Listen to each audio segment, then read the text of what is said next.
All right, so welcome everyone, and thanks for joining us for the webinar Personalizing Customer Messaging at Scale. My name is Diego, and I'm an Enterprise Customer Success Manager at OneSignal, and I would say a very lucky one to be able to work with Zenni every week. I also want to welcome Ori Pope, Head of CRM at Zenni. Some might say they're an online retailer offering prescription glasses and sunglasses, but I would say they're much more than that. With that brief intro, Ori, would love to hear a little bit about you, and just a quick personal introduction will be great to start. Yeah, hi, I'm Ari. I am here in LA. I'm not sure where everyone's joining from. I've been in the CRM space for almost 10 years now. I've worked at a lot of e-commerce companies, mostly in the fashion space, and then kind of moved over into more connected home and now eyewear. So really excited to chat with everyone today. Well, awesome. So in terms of agenda for today, we'll do a quick round of intros and talk a little bit about Seni and what do we do at OneSignal, and then from there we'll start the discussion. We have a set of questions that we have prepared, but please share your questions in the chat. We'll try to address them as at the end in Q&A, the Q&A part of our discussion today. Awesome. So one quick thing. So Ori will be talking about personalizing customer messaging at scale and their strategies and how OneSignal is critical to helping bring those to life. We'll discuss successes and learnings and identify practical tips and best practices. So please feel free to ask questions. I'll say this. This feels like an extended version of our one-on-ones. I learned so much from Ori, so please don't hold back. She has so much knowledge about the subject, and we're here to share today. So please ask away. In terms of housekeeping items, this session is being recorded. Everyone who registers will receive a link to access it via email afterwards. And yeah, with that said, we'll start with a few questions, and definitely very excited. All right, so what is Zenni? I think the best person to answer that question, Ori, go ahead. Yeah, so Zenni is the largest online retailer for eyewear, both prescription and non-prescription. We actually started 21 years ago now. Last year we celebrated our 20th year anniversary. And our founder really started it because she noticed that there was a pretty big gap in the need and accessibility for eyewear and affordable eyewear. So that's kind of the core of our business, is really providing affordable eyewear for everyone. We've sold over 50 million pairs, and we've served everyone around the world. Awesome. That's very. I mean, they do so much. You'll see today, and it's really exciting. We're really excited about this partnership. And a very quick summary of what we do at OneSignal. So we empower our customers to maximize engagement and minimize churn with personalized messages across push, in-app, email, iOS live activities, and SMS. I will highlight iOS live activities. If you don't know what that is, go and check it out. It's an impressive opportunity for a lot of applications out there to use live activities. That said, we're known for being simple to use, lightning fast and reliable. And whether you are a developer or integrating APIs and or SDKs, or even a marketer building sophisticated messaging in our dashboard, we are that platform to help you with that and be successful there. Awesome. So with that brief intro about us and the companies we work for, we'll start with the questions. So the first question, and it's a little bit broad, but I love it because it gives you an idea of how Ori thinks about the CRM work and how Zenni is thinking about it too. So Ori, please tell us a little bit about your day-to-day and how do you guys define success? Yeah, so my day-to-day's evolved a bit. I've always worked at places that didn't have really big CRM teams, so I've had to kind of do everything. So when I first started here, it was no different. We started a migration, so I was helping with that migration. Noticed a lot of deliverability issues, so I jumped in on the deliverability side and building our re-warm-up plan and trying to fix a lot of the deliverability issues. A lot of data analysis, coding, emails, literally doing a little bit of everything. Since our CTO started in 2022, he really brought our more technical arm to CRM. So he brought on an AI/ML team that is the engineering team for CRM. So a lot of that coding, building out segments, building out templates, all of that is now with the AI/ML team, who is also our CRM engineering team. Then I also have I brought on two more team members, one to lead the mobile app strategy and text messaging strategy, and also someone to lead the email strategy. So now my day-to-day is more working with them on their long-term plans, building out the roadmap for the next couple of years, and determining kind of our North Star and our philosophy behind why we do what we do and what our strategy is. One quick parenthesis there in terms of AI ML and what that stands for is artificial intelligence and machine learning, and that's something that really stood out to me when I started working with Ori and her team is where the CRM teams fit inside the org and how that communication with that technical arm and that empowerment has helped them achieve what they've achieved. It is incredible. I see a lot of the requests that and ideas and strategies that Ori and her team have are shared through Jira, and the technical team and her have calls I think once per month to plan around what you guys are building. So that to me is impressive. Sometimes CRM is in the outskirts of the marketing initiatives, and you can see that Zenni really believes that it needs to be a core part of their strategy. And Ori sits in a neurologic position within this, at least the marketing strategy piece or efforts. So I feel that's incredible, and that does have a clear impact. In terms of KPIs, what are the things that are the most important to you guys and to you in your role? Yeah, so from a leadership perspective and what we report on, it'll be year-over-year revenue growth.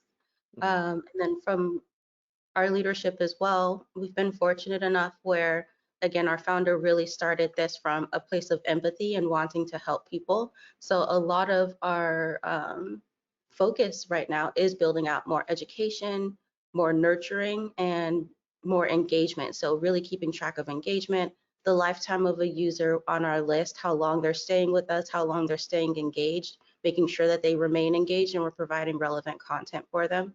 There's a lot of investment in that right now in that education piece. And then obviously LTV, CLTV, revenue, and retention rate.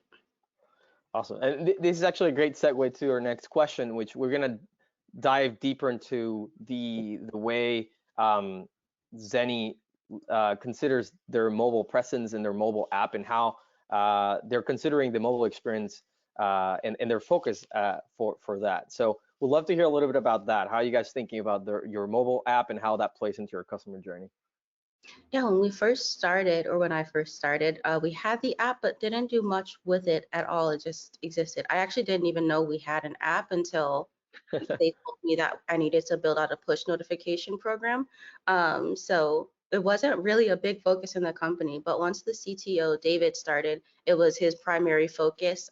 He really wanted to build up the app, build a better experience for the user. It's something that, the user's really trusting us by downloading it. So we want to make sure we're providing that value. So right now, we're really focused on how we make the app a different experience from the site, an additive experience, a better experience for the user, and how we drive more traffic to the mobile app as well. I think well, I think a lot of us, if you put ourselves in the shoes of the customer and the user, we're in a way are expecting parity with the website. But I would say it's it not everyone that experiences or interacts with the brand and the company through web, it's actually on mobile. So there are different audiences, but they both should complement each other. With that said, I know we talked a little bit about traffic, and we'd love to hear a little bit about, yeah, how much traffic it's coming from the total through the app, and your goals around that. And yeah, how do you thinking about uh, both in the future, right?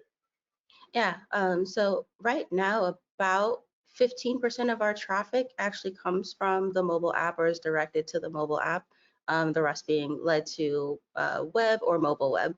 One thing that we really noticed and why app is also a really big focus for us is the mobile app has way higher conversion, higher Mhm. retention, we have more visitors, and we just see higher value from the user if we get them to download the app and if we're able to provide better experiences for them in the app. So right now, our goal is to try to direct some of that mobile web traffic, which has the lowest conversion of all of our platforms.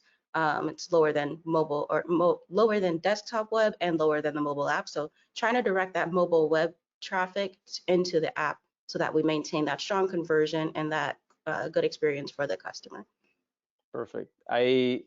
I do think you guys are doing a great job in marrying both and connecting both. One thing that I think it stood out to me is that you're doing you had such an incredible presence online, and the app at the beginning wasn't really being, used to the fullest. And I know you guys are incorporating in-app messages and doing A/B testing. Would love to hear a little bit about that, and how the omni-channel customer experience you guys are building around using both in-app messages, the app itself, push notifications, and then email, because I know email is a very strong channel for you guys. Yeah, it's definitely something that we consider. So one of the things that we did to drive users to the mobile app was installing universal links, which means that if a user has the app downloaded, Hmm. anytime that they open as any link, they're led into the mobile app instead of our website. So that would be from email, from paid media, or whatever channel they are engaging with us and going into the mobile app experience. One of the ways that we're really trying to balance that experience across all of the channels, especially in CRM, the Hmm. user really does have one inbox, and every interaction with them really, really counts. So we try to consider when we're sending a push notification, when we're sending them a text message, when we're sending them an email. Obviously, email is a bit more of an efficient or cheaper channel than our mobile channel. So we can send a few more email than we can mobile. So what we really try to balance there is with our mobile strategy, focusing a lot on that education and also urgency and exclusives and promotions, where email, we have a bit more space to nurture the user more, but still drive that cross-channel acquisition, so pushing them into the mobile app. I think that's a great thing, like a great takeaway for everyone listening today is thinking of about your channels in terms of how efficient they are, and the costs that are involved. And we usually tell our customers to think about email as one of those channels that it's key because it's efficient. Everyone has one, and it's cheaper. And SMS, it's probably out of all of them the one that is costs more, but it's very strategic. So using it in very strategic, places within that customer journey. That said, and I think this is going to be really interesting to hear, is basically our next question is how things have changed, and how did your engagement strategy look like before switching to one signal, and I think before David was added to the mix. I think that will be very interesting. I know you guys took a more holistic approach. Channels were some sort of, let's say, siloed a little bit. So we'd love to hear a little bit about that. Yeah, I think before I started or before we moved into being a bit more strategic, a lot of our strategy was kind of like, get the set it and forget it kind of campaigns up and running and just let them go. And then as far as like building out the marketing calendar, it was really, the merch team had a request because a certain category needs support, or we have an integrated marketing campaign and we need an email for it. Or it was a lot of like, obviously as email marketers, we get team members from across the org who want visibility, who want that line of communication to the customer. So it was a lot of like, this person asked for an email, let's do it. When I started, we kind of took more of a data-driven approach. So the first thing I did was jump into the data and to really understand, I know that you have these goals and I want to support you in that goal. I also have my own goals and I want to make sure we're delivering a good experience for the user. So how do those come together? Maybe this category needs support. If it needs support, it might be a slow seller, maybe not something that the user is interested in. Not to say that we can't support it. Maybe instead of sending a dedicated email to all of our users who aren't necessarily interested in it, we build out a segment of users and incorporate it in a story where we know the user will actually convert on that product. So being a lot more data driven in that way instead of kind of, we need this, send an email. I think also that's something that we're kind of seeing across the company as well, is since we do a lot of testing within CRM across all of the channels, the company's kind of shifted a bit where CRM is kind of like our testing engine that then can like um, spider out into some of the other channels. So we'll like start something in CRM, maybe give users early access to see how they receive it and how they engage with it, and then look at how our users and the different segments that we have are engaging with that message, and then that will help like inform the larger strategy of something. That's something that I found really interesting. It feels, it seems like the CRM team at Zenni really knows the pace and rhythm and kind of understands what's the best place for any initiative, regardless of being only CRM focused. Where does it fit? And something that I've learned from you guys is it's incredible how you guys test things and with how much time in advance. And we can see all the tests going out through our system that later on become incredible campaigns that combine multiple teams internally. So you guys are definitely at the core when it comes to building that experience. I think this is actually great to dive deeper into that engagement strategy and how that engagement how are you guys thinking about the engagement strategy today?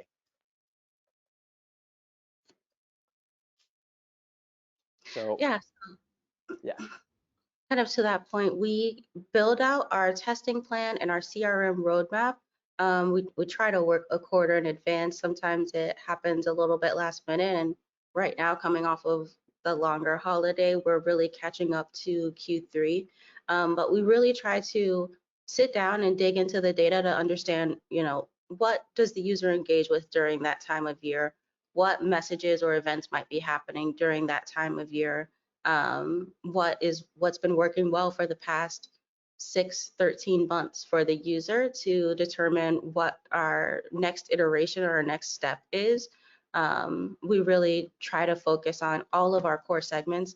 Eyewear is obviously naturally a very personal product, so we have to think about the user's prescription, whether or not they have a prescription or some of their other eye care needs. Right now, we're entering allergy season, so how we also pull in that education piece.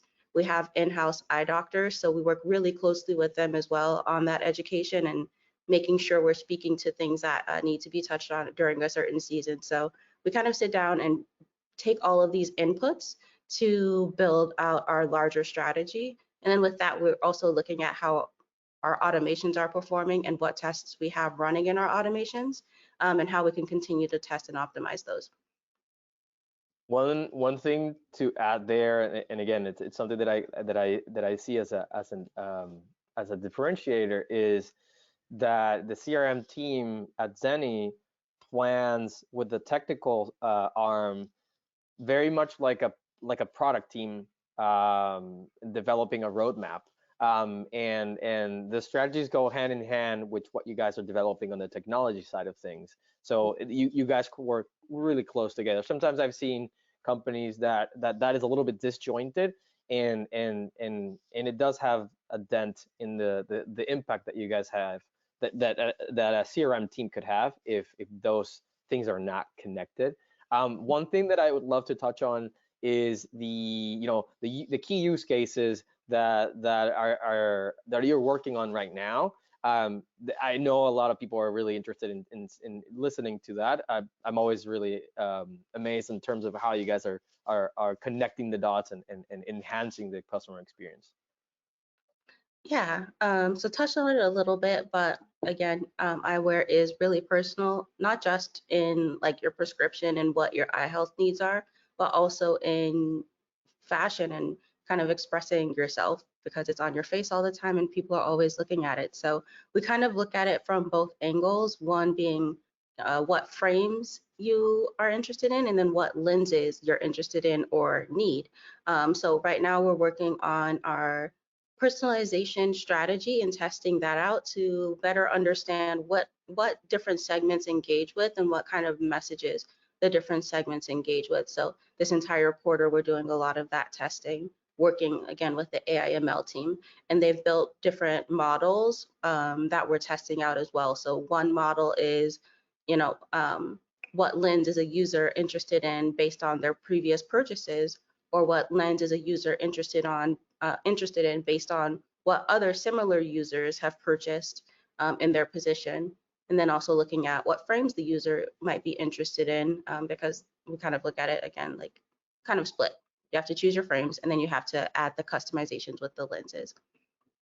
Got it. I think we kind of answered two questions in one, so I'll skip the next one, which talks a little bit about that piece, the personalization, and how that high degree of personalization that you guys have at scale using the API and connecting, the your models and feeding those models and over again to optimize that. So I'll go quickly from the personalization piece to talking a little bit about some of the examples and types of campaigns that you guys are working on. I see that this is really, really interesting. We have some things to share right now, some examples. So let me know, Ori, to pass the slides about the examples that you want to show. Yeah.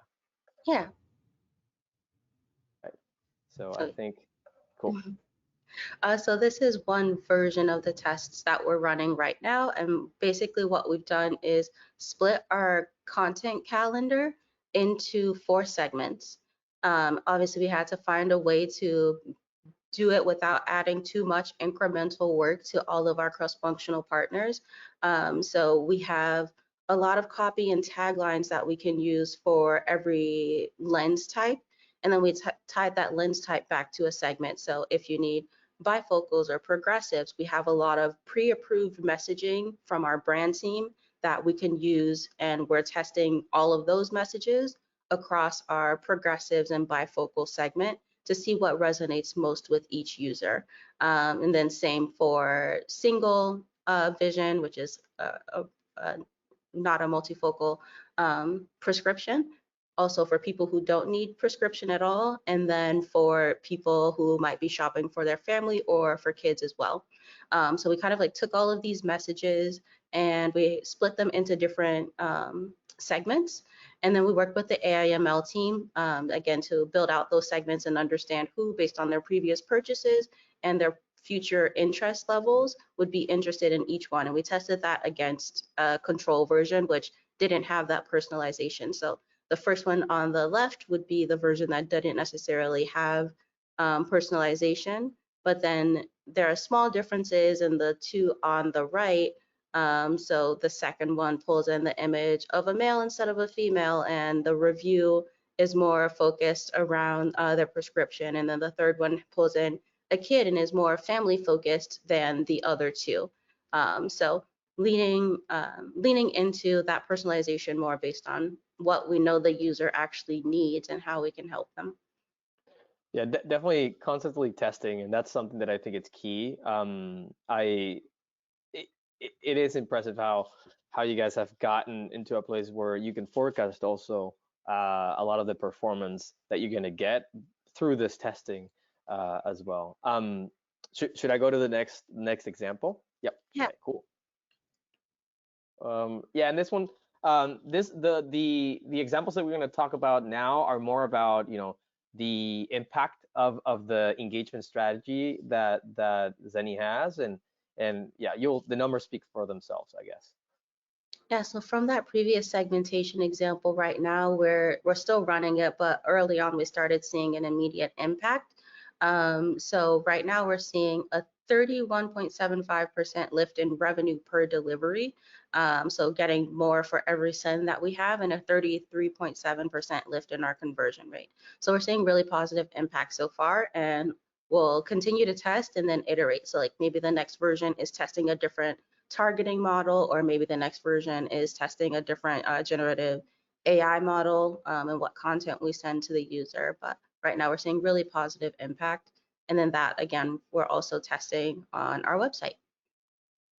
What element do you think has had the most impact? Like if you had to choose and say, hey, look, this is where we've seen the most impact. Is it the content itself? Is it the visual aspect? Um, well, is there like a recommendation there?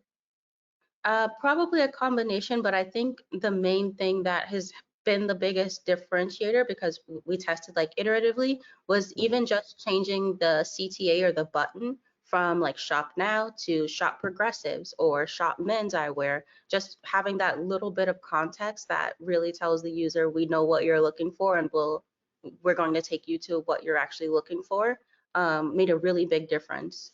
The others obviously had even more of an impact. I would say that was where we saw the biggest difference. Got it. That's awesome. Um, so here are some examples. I know we are almost at time. If you guys have any questions, please let us know. We're more than happy to answer them live. But here, yeah, you can definitely see how the nurture and education part plays a big role here. I don't know if you want to mention anything here, Ori. Yeah, and this ties back into our the lifetime of our customer on our file and making sure that they stay engaged and opted in. We really want to make sure that we're not just always trying to sell them something, but really being there as a resource for their eye health. And then we are there when they do need to make a purchase as far as eyewear. So this is how we're driving some of that education within the app. This one specifically is product education. We launched migraine lenses that help light sensitivity when you're experiencing migraines or headaches. So just providing some education around the science behind it. And we see a lot of engagement when we do messages like this. We see about an 8% lift in conversion as well. So even though our goal isn't conversion with these messages, we do see a positive impact to conversion when we include this educational content.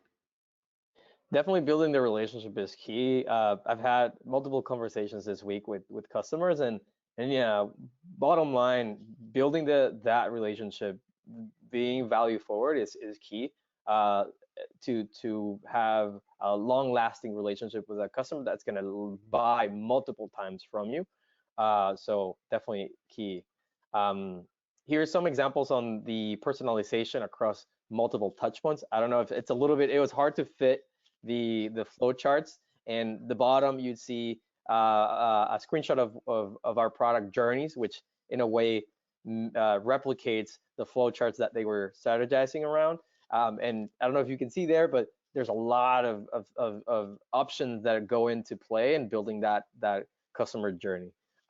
Is there anything that you would like to add here, Ori? I know we're a little bit over time, so we have one more slide and one more example, but did wanted to show those two things Yeah, to you this guys. one was where this one is a part of our process of completely revamping the post-purchase experience, including our transactional messages. So this we wanted to make sure really tied to what the user had just purchased. So that's why there are so many different paths. We really wanted to personalize that experience and also do a lot of testing to see what had the biggest impact. So there's a lot going on in this one specifically. Well, I mean, there's as many paths as types of customers and experience that you were building, so it makes total sense. The last example, and again, speaks for itself. The incredible, the positive sentiment that you guys are getting from those customers. So yeah, anything to add here, Ori, before we do a quick Q&A? Oh yeah, it's been great to get this response from our customers. We see users writing on LinkedIn, writing on Instagram, and on Twitter about emails and about messages that they receive from us in general. So it's really nice to get that kind of feedback, especially from channels that don't always get it. Yeah, I mean that if you want a better, you know, if you want a really true thermometer check, this is definitely one. Um, Knowing that we're a couple 3 minutes over, and thanks everyone who stayed up until now. Again, we'll share the recording over email in the upcoming days. I think there's a couple things that I wanted to talk about to close out. One of them is being the, any advice of people that want to get started with one signal and are running campaigns like yours and really are trying to revamp their customer journey. Any recommendations there, both on getting started with one signal and the how to build that personalized experience. Yeah, I think for both, it'd really be building strong relationships with our cross-functional partners. As we rebuild a lot of our journeys, we work really closely with our merch team because they know the product more than anyone else. We work closely with the doctors to understand what education they need. We work with our customer service team to understand what sentiment they're getting from our customers and how we can hopefully alleviate some of the outreach that they're getting. So really that cross-functional partnership is really key, and the same with migrating to one signal, making sure kind of from the beginning you have all of the key players involved on any migration that you have and that you have everyone's input. So we were able to migrate literally in a month because we had that partnership from our technical team up front, and it was super clear what we were hoping to build out. So really just that cross-functional partnership is really important. Awesome. And I think the last question is around the features that you really like and the features that you would like to that you're excited about that we're bringing in or you want us to work on. Would love to hear that too. Yeah, what we've been playing around with a lot would be a lot of in-app messaging. We are building out ways to personalize those in-app messages more and driving just even more education based on where the user is in the journey. So I'd say that's something we've been testing a lot. Also really love there's like a feature where you can send an email, and if they don't engage with the email, it'll follow up with a text message. So having that cross-channel experience for the customer as well. I think some of the areas we do a lot of testing, so having more test splits would be good. We like have a workaround for it, but yeah, we do so much testing and like long tail testing over time that sometimes one campaign can have like 20 test variants. And then we have to like split up our audience a little bit so that we can have the test run evenly. But yeah, I would say having more test variant options. Awesome. Yeah, no, we're definitely working on that, and we love how you guys look at that, the testing and checking, optimizing all the time. Awesome. We are way over time, but there is so much that we wanted to share with you and with you guys today. Um, Thank you so much, Ori, for taking the time to talk to us about how Zenni is using one signal and it's revamping your customer engagement strategy. For everyone that's listening, we have a lot more coming in terms of webinars. Please check our blog. We also have a podcast.